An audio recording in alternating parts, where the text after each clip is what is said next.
If it's come to the start of a new school year, and you're in a fairly small school, and you simply want to move your students from one class up into the next one, you can use this simple technique.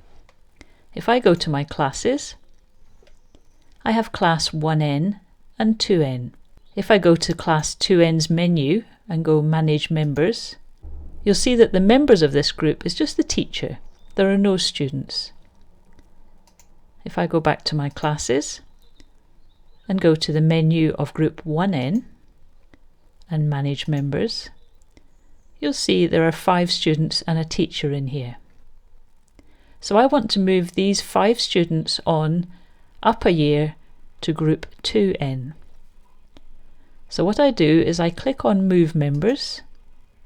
The source is class 1N, the destination is class 2N, and I can apply a filter to only move the students, or I might choose to move everyone, but I'm only going to move the students here.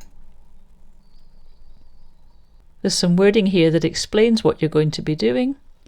You need to tick to confirm that you wish to continue, and continue with the move. So this takes me to the Manage Classes page. Here's group 1N and group 2N.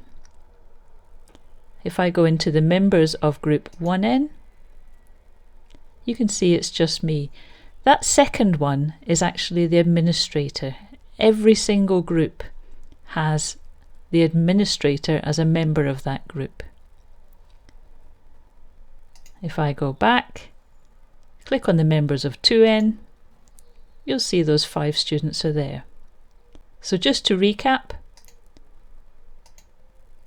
you go to the oldest class first, you remove the students in that class, and then you work down through the school, going to the class menu, Manage Members,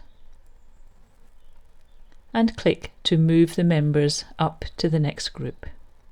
So that's a quick and easy way to move your students up a year group at the beginning of the new school year.